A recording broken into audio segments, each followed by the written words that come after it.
Hi there, welcome to Kneppy Invest and welcome to another technical update video. This is part two of this video, or me recording this video, because in part one, my initial intentions were to look what I usually do at indices, commodities, bonds, and then I'll also have a look at the individual companies within the ASX 20. And as I was going through that portion of the video, I thought, you know what would be a better video is if I ranked all 20 companies in the ASX 20 by valuation and quality.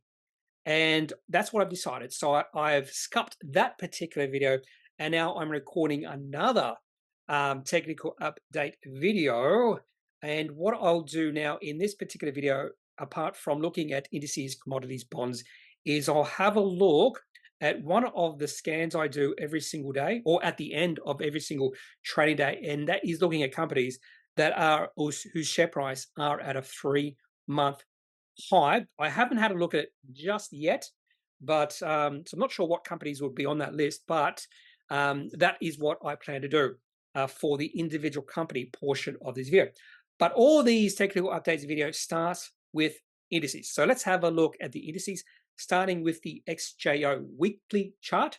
And down week, down at 0.34%, I believe.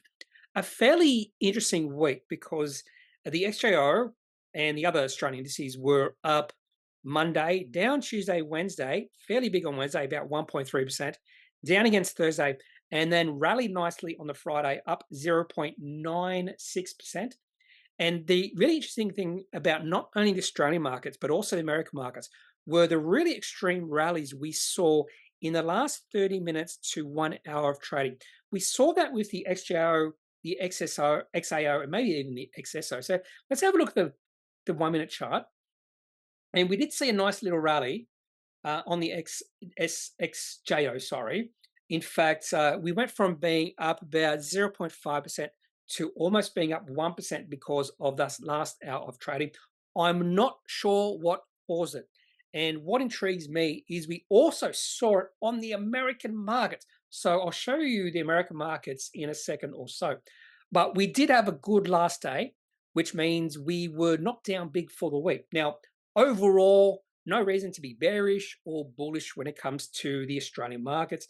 We're still in this trading range. In fact, we're the top half of the trading range, and I don't see any reason to be selling every single company you have in your portfolio, or I see no reason to go significantly to cash or to mortgage your house to buy shares, because there's no reason to be bullish or bearish right now on the Australian markets.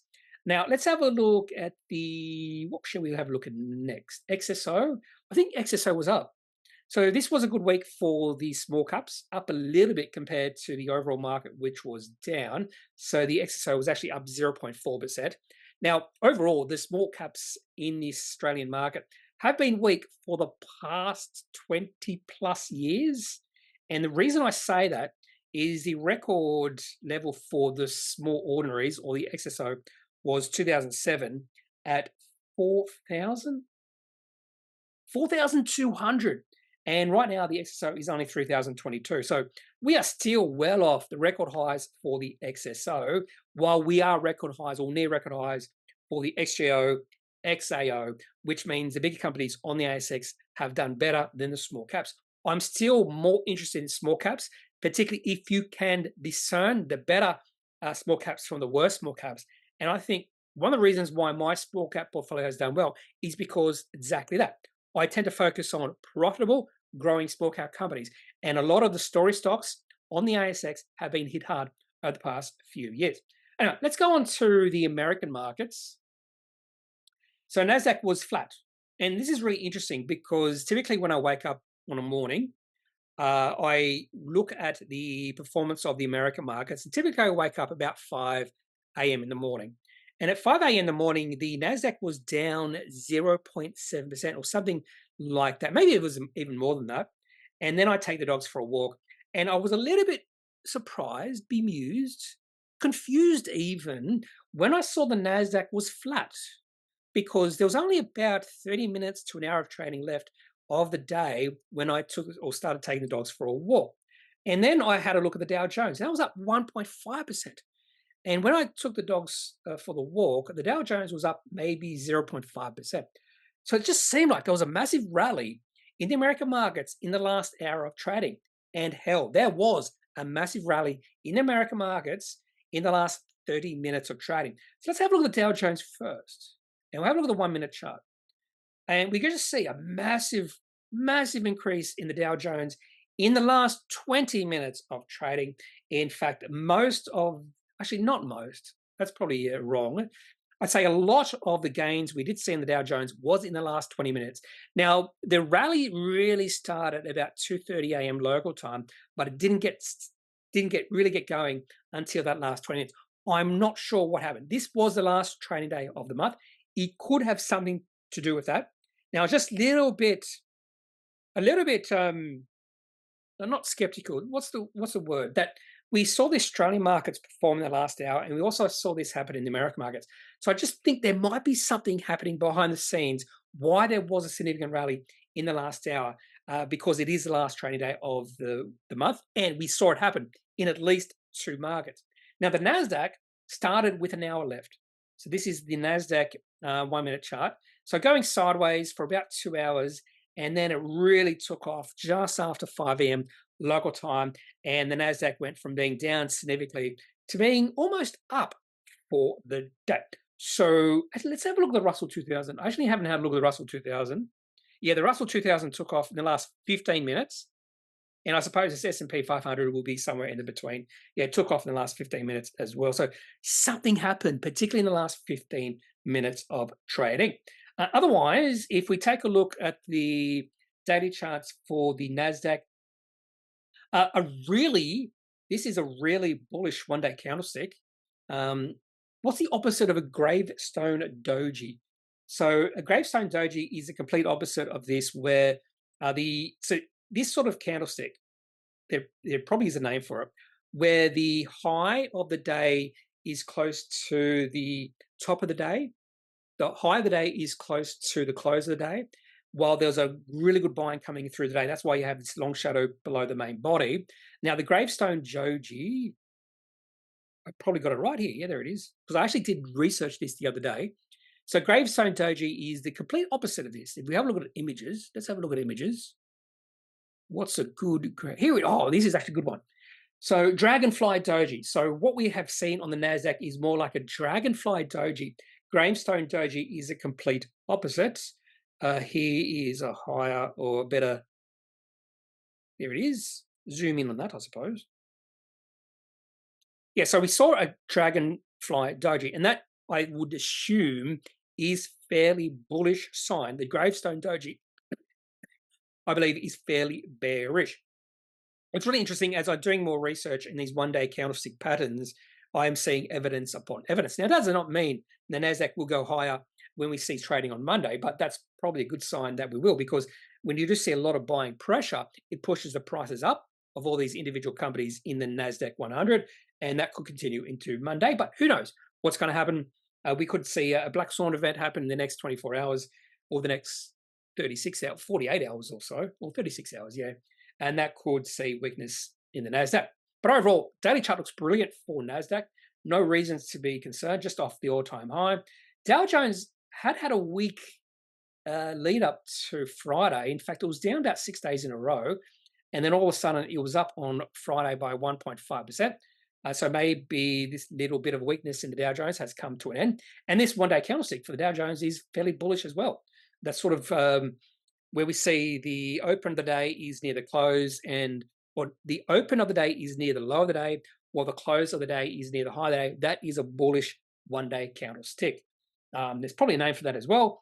And you can see a bearish one-day candlestick is what we saw on the 23rd of May, which is a red, where the open of the day is near the high of the day and the close of the day is near the low of the day.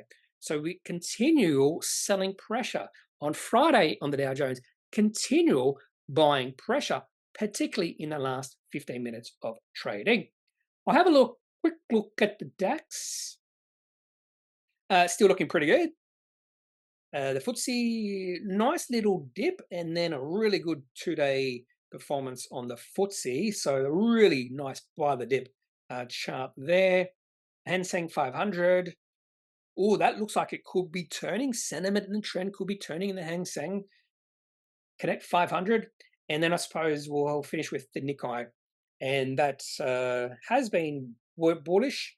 And even though we're still a little bit off the all-time highs, which were reached a couple of months ago, nothing to be concerned if you are investing in the Tokyo market.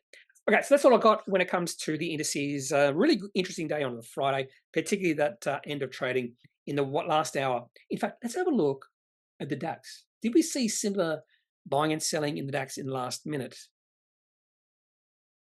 No, it's not the last minute, the last hour. I suppose so. What about the FTSE? No, not really. Maybe it was just a coincidence that it happened on the American and Australian markets on the same day. Anyway, let's go to commodities. And we always start off with gold.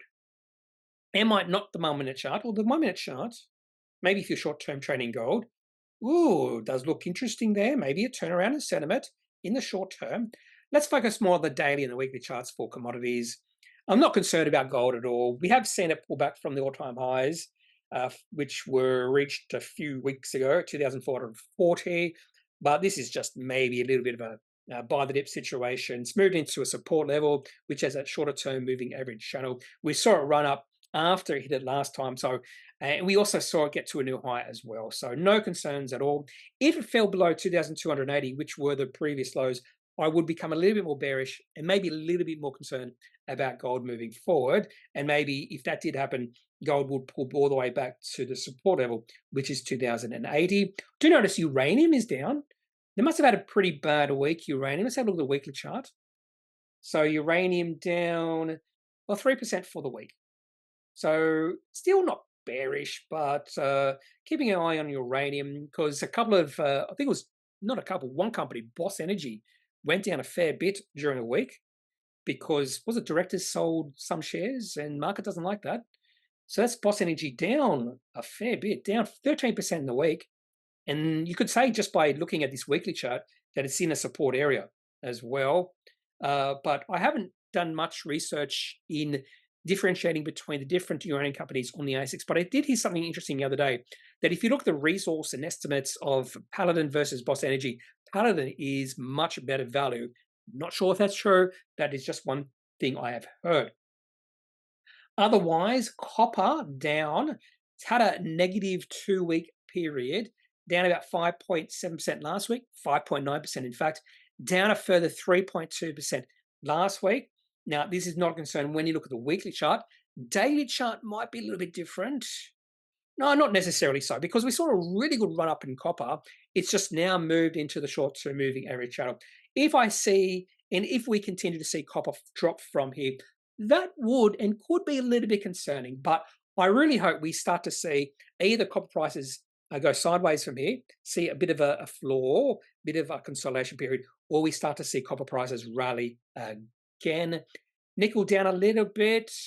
I think it was down in the week, down a little bit, but nothing to be too concerned with nickel right now. It's still in a short-term uptrend. Oil, on the other hand, nothing's happening here, going sideways. Oil is just going sideways. No trend, I'd say. In fact, if you do look at the daily chart, the trend, there was a developing uptrend, possible developing uptrend, that was broken on the 1st of May, and oil is actually lower than that. So a potential short-term downtrend in oil just by looking at the daily chart, but based off the weekly chart, I'd say just going sideways. Short-term noise or movements in the price of oil. Silver had a really good day this week. Had a really good day on Tuesday, up 5.4%, but all those gains have been lost. In fact, if you look at the weekly candlestick, what's this one? I just talked about it recently. Gravestone Doji. Yes, the weekly chart for silver is a Gravestone Doji, which is bearish. And maybe if technical traders see that, they'll go, ooh, I have to sell my silver futures, which could put pressure on the price of silver. So I'm going to keep a track on silver just to see if this doji, this 1 week doji, Gravestone Doji, did predict and forecast correctly that the price of silver is under a little bit of short-term, possibly even medium-term pressure. But if I do have a look at the daily chart, it's still an uptrend.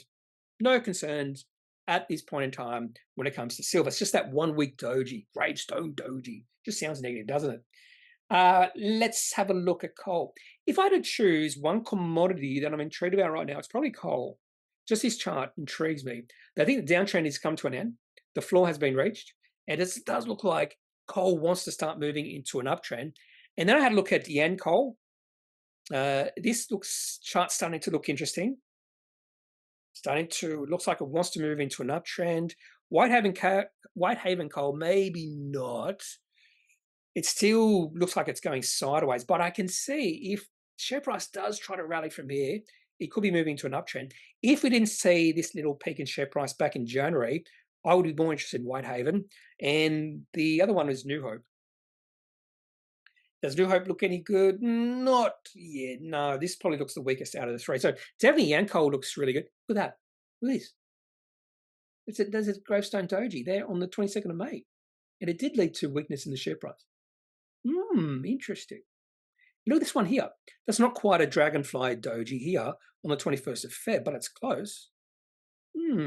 Maybe there is merit to these one-day candlesticks. I don't know. That's what I'm trying to learn right now. So coal looks intriguing right now. Gas, I'll skip past gas. Iron ore. Oh, iron ore looks a little bit weak. A bad day on 3rd of June. So down 1.7% on the 3rd of June, which is tomorrow. So that must be ending tomorrow sometime. So a little bit of weakness, short-term weakness in iron ore. Overall weekly looks, actually, if you look at the weekly chart for iron ore, there's really no long-term trend here. It's just going sideways with a lot of volatility. Although, yeah, even the peaks, I was going to say each peak is lower than the previous one, but that's not true because this peak here in January is higher than the peak we saw in March 2023. I'd probably say the only thing I'd mention here is if iron ore did fall below $80, it was really close to falling below $80 in October 2022. I'd be really bearish, but still a long way to go before that, and I wouldn't be concerned right now. Lithium not doing much. Palladium down. So for my South African friend, not the wrong one, Palladium still in downtrend. No end in sight to this particular downtrend. And why not? No, we won't finish with cocoa. We'll look at tin next. Oh, tin's had a little bit of a negative day today on Monday the 3rd, even though I'm recording this on the 2nd of June. A little bit of a negative day, but still not concerned with the trend just yet with tin. And finally, cocoa. What's happening with cocoa? Oh, a beautiful dip. And it took off as soon as it moved into the long-term moving average channel. It's taken off again. So I hope you bought your cocoa futures in the last few weeks on that little bit of a dip. I wouldn't even know how to buy cocoa futures, by the way.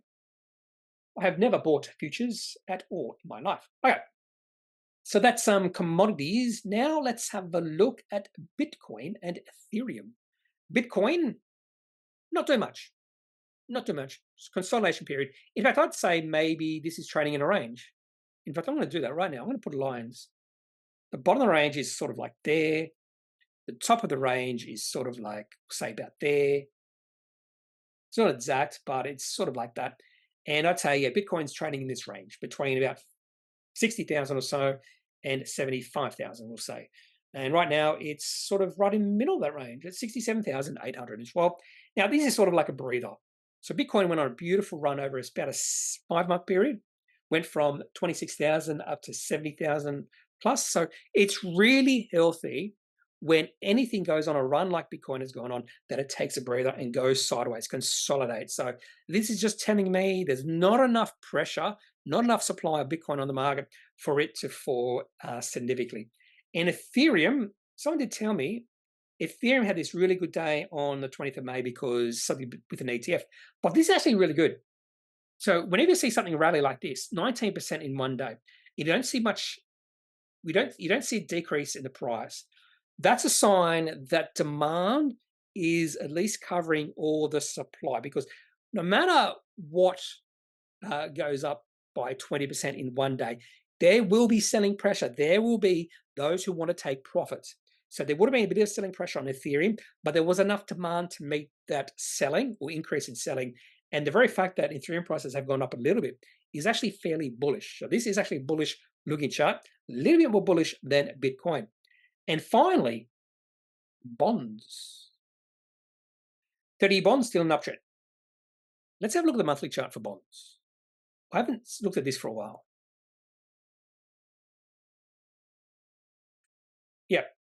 Yeah. So the uptrend, it's in uptrend, isn't it? So don't forget, bond yields and bond prices are inversely related.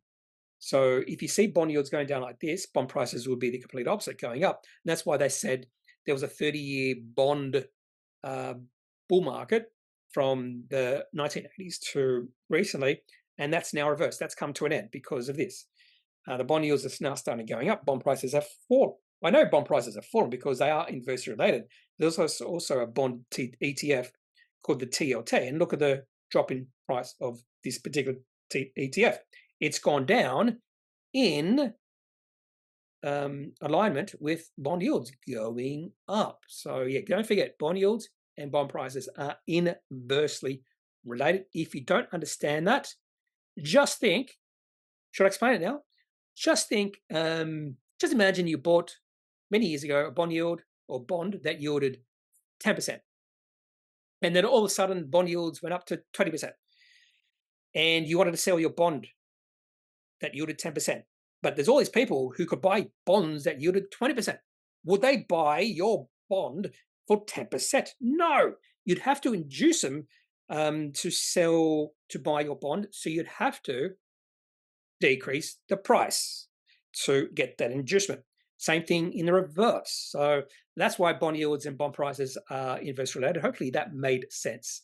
It's all about what price you can buy and sell bond yields for, and increasing bond yields means your bond that has a lower yield is much less, or is worth less than what you could have sold it for previously. Anyway, so that's bonds.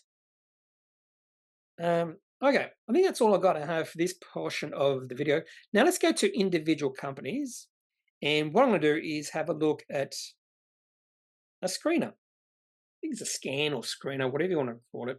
This is a 3-month high. So what it is, it's like it's any indice, but this is an ASX. So new 3-month high, primary listing. It's not.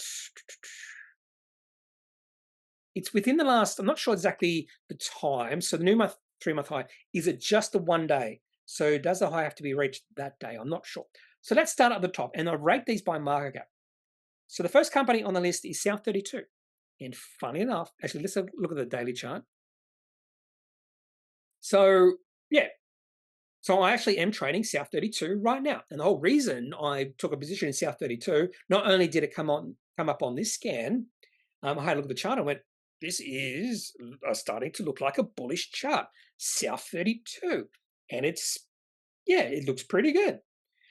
This is a company I've traded in the past successfully, so I always have always have fond memories.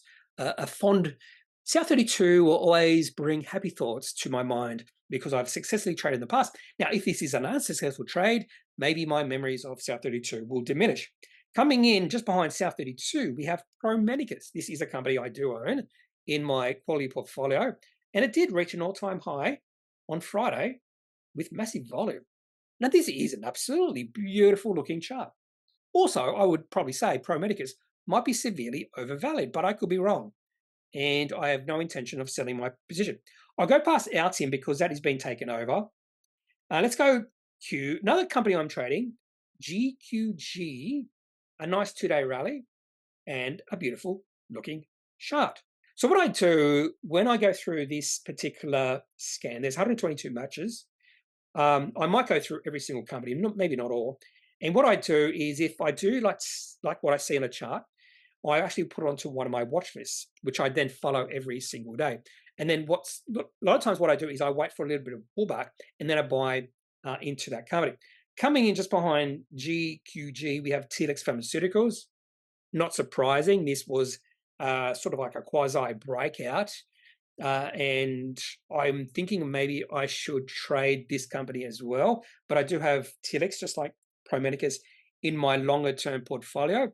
Illumina, not a company I own at all. But this, oh, what a chart. I still remember looking at this company back in November last year. It hit this support level, or was just above this support level at about 70 cents. And I went, should I? I don't know.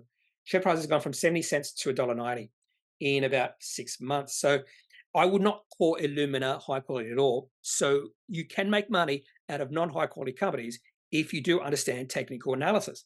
Levisa, another company I own in my long-term portfolio, this is sort of going counter to a lot of other retail companies. A lot of other retail companies, their share price is under pressure right now. Levisa might be the difference. And I can understand why, because of their growth their growth aspirations throughout the world. And if they are successful, this company, even at a market cap of 3.7 billion, is undervalued. Hub24, a company I was trading, then I sold out. Took my profits, and I am regretting that right now. I'm regretting it because I shouldn't have done it. It was a mistake on my part. There was no reason to sell, but I just wanted to take profits. And I'm not sure if that's a good enough reason when a company is in a really good uptrend like Hub24. Adbury, they're under a takeover bid. Clarity Pharmaceuticals, this chart looks absolutely stunning. I think it's running a little bit too hot now. Market cap 1.4 billion. But this is a chart which I would, if I was, and I wasn't, I've only started doing these scanners recently. And if I was doing this scanner, this one or company would have popped onto my radar much earlier than it did. And that's another benefit from doing these scanners. You will see companies pop up. Not only do I have a 3-month scanner, 3-month high scanner, I have a 6-month high scanner, and also have a 1-month high scanner. I've gone through the 1-month high scanners, but it gives a lot of noise. So for instance, I'll just show you the 1-month high scanner. So 185 matches. So it's got all the other companies on it that are 3-month high, which makes sense because you can't beat a 3-month high without being a 1-month high. So the first company on the 1-month high watch list or this scanner is Cleanaway. And I had a look at some of these charts and I went, no, this does not interest me at all. The next one is Net Wealth. Does this interest me? No, this could be just a buy the dip situation, although I don't know. Oh, okay. I was a little bit up there. So let's go back Cleanaway. Okay, so does that interest me? Oh, it could be. And Net Wealth, oh, yeah, maybe. Breville, I do own Breville, so I won't show you that one. Hub24, Adbury, NW Holdings, does this interest me? Maybe. Anyway, so I am just tinkering. So I've also got a 6-month high, but 6-month high is just not long enough for me to start paying attention to some companies. That's the whole reason why 3-month high is it puts companies onto my radar that could be at the brink of breaking out. My definition of breaking out is when the share price is at least 6-month high. So let's go back to the 3-month high watch list. So we finish with Clarity. So Bigger Cheese is on this list. So this one did come onto my radar quite a while ago because the share price had moved into an uptrend. Now, I am biased against this company because I do believe it's significantly overvalued right now. I'm not sure why there's so much interest in Bigger Cheese. Then we have Australian Agricultural Company. I'm just anti-agricultural companies. But for some reason, share price has popped up the last 2 days. So if this was any other company, I would be a little bit more interested in this particular chart. Now we get to companies I don't know much about or anything about. Brazilian Rare Earths. So this company recently listed on the ASX, and the chart looks really good since it listed, but I know nothing about the company. Another company I own is RPM Global, and this was me buying, I bought here, somewhere here, on a breakout. And, whoa, that was a brilliant breakout, wasn't it? Actually, did I buy there? I forget where I bought. But this was a brilliant breakout. Look at that. Share price sort of not doing much. Share price broke out late December or mid-December at about $1.60. And this is a beautiful chart. I almost added to my position in May when this little bit of a dip. And I'm just kicking myself because I was paying attention to the company. I was like, oh, this is a buy the dip situation. I just did not hit the trigger. Another company I'm trading is OFX Group. This was again a breakout, a beautiful breakout, and yeah, what else can you say? A catapult has been now added to my potential buys because of another potential breakout. Yeah, and then Genex Power has been taken over. Sovereign Metals, something's happening here, isn't it? So I don't think I've got this company on my watch list. Yes, I do. Bye Bye Australia. So that's the watch list I have. Kelly Partners, I'm going to completely go past Kelly Partners. I am biased against this company. It's a labor-intensive company because I'm pretty sure it's accounting. And the P/E ratio is 107.6. I don't understand why it's valued so highly. Base Resources is another company I'm trading. And this was just an opportunistic trade. Bought at 18.5 cents because there was a takeover bid at 30 to 32 cents or something like that. I went, why are people only willing to pay 18.5 cents for this company when the takeover bid is significantly higher? And I bought on the takeover bid day, and that was almost the low of the day. I don't understand why people were selling. Maybe not buying, but why people were selling at that price. Is it just because the share price was in this downtrend? And they went, oh, the share price has rallied, I'm going to sell, without even thinking or looking. It blew my mind. And the share price is up 10.5 cents since then. So it's gone up over 50%. So an opportunistic trade, that one. Demerix is on this list as well. And look at that chart. What do I need to say about that chart with Demerix? What a beautiful chart. And I did add, this is one which I successfully added to my position because of the breakout. And the share price dipped. I said on one of my videos, if the share price drops to 40 cents, I'll take a position. And I did it. I took a position at 40 cents. Now it's 49.5 cents, up 20% from when I bought. Paragon Care, oh, this is another one where I saw a bit of a dip here. I saw this little dip and I went, oh, 26 cents. This could be a good bet because they're being taken over, sort of like a reverse merger or something. And I think the market likes this because look at that. That's a beautiful chart. Paragon Care, Centaurus Metals. I do have this on my watch list, I believe. Not, and it should be.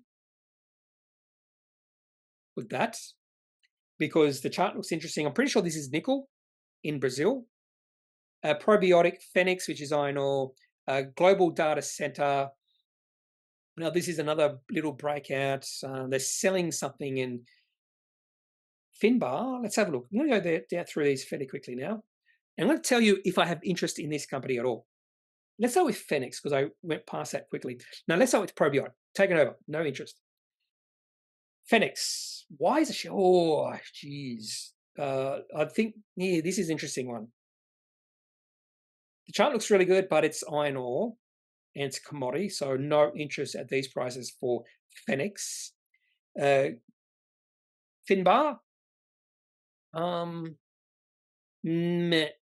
The trend's starting to look good, but the volume doesn't fill me with confidence for Finbar Group, company with a market cap 220 million. I could not tell what this company does.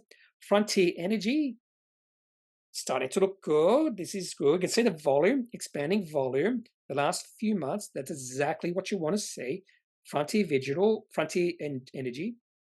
Yeah, it's got Frontier Digital Ventures. Key Path Education. Pretty sure this is a takeover bid.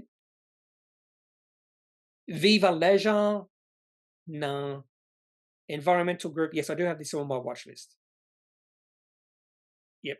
So this is one I am paying attention to for a few reasons. Aspire Mining. No. Mindax. No. Black Cat Syndicate. Yes, I did take a trading position in this. But they're doing capital raising. And that's one of the reasons why I don't like buying these mining exploring companies, because when the share price rallies, there's a chance they might do a capital raising. Rand Mining, that's a long-term downtrend has come to an end. LTR Pharma, don't know anything about this company. It recently listed, and then, wow, what a chart. But we've got this Gravestone Doji, another one. I'm going to put this onto my watch list. I don't know anything about this company, but okay, I'm going to go through this really quickly now because we're getting to companies with a market cap below $80 million. Just going to see if there's anything interesting here. Boom Logistics. This did enter my radar because definitely a shift in sentiment and trend in the share price. And the share price keeps on climbing quite slowly. So Boom Logistics, But I did have a look at the company itself and low quality, in my opinion. Venture metals. Yeah. What else? Oh, Verbrec. Okay, this will be the last company I look at. Unless I see something really interesting here that I do know. Maybe. Yeah, this will be the last company I look at. Verbrec. A couple of things. This one has entered I'm pretty sure I put this onto my watch list. Yes, it is. I put this onto my watch list yesterday because of this particular chart. I did not do this. Look at this chart through this screener. I looked at this chart through another screener. So why this has interested me is, so share price in a long-term downtrend. So about a 3-year downtrend here. Then we started to see the share price sort of rally, and the share price is at a long-term high. But what really interests me about this company, well, two things. The volume. We started to see increased volume, but you can see it better when you look at the weekly chart. Look at the volume expanding the last, we'll say 2 months, particularly the last 5 weeks. The market is becoming interested in this company. I'm not sure what participants in the market, but the market is becoming interested in this company. So then I had a look at the company. In fact, I might even have it still up. I have it up here.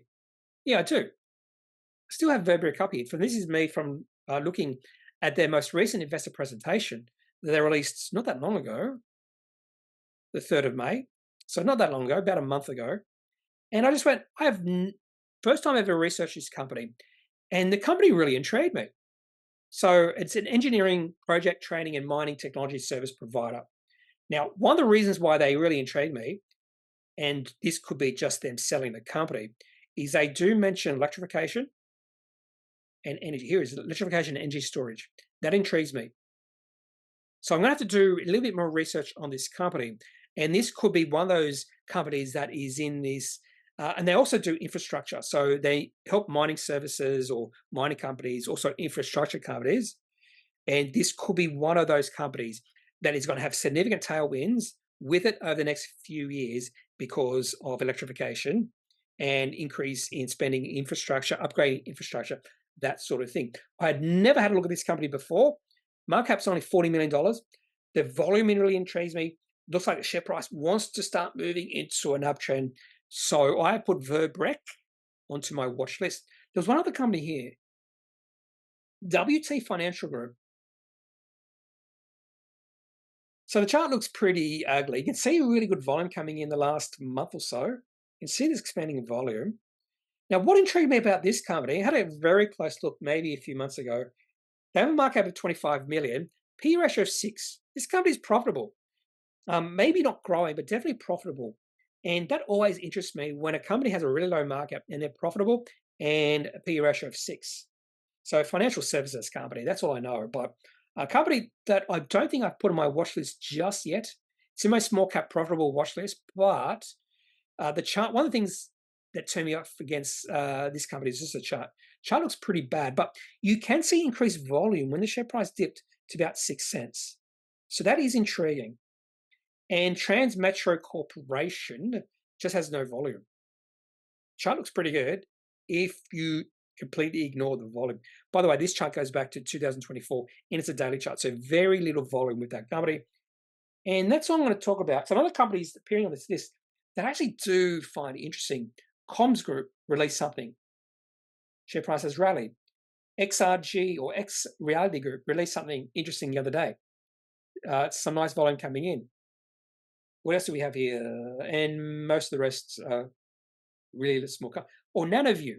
I talked about NanoView 2 times in 2 videos because of this. Oh, there we go. Gravestone Doji. And they're doing capital raising. All right, that's all I'm going to talk about in today's video. Hope you've enjoyed it. And if you have any questions, any thoughts, leave those in the comment section of this video. Otherwise, that's all I've got. And don't forget, I'm not a financial advisor. If you do need financial advice, make sure you seek out someone who is qualified and can speak to your own financial needs. That's it for this video. Have a good day. Bye.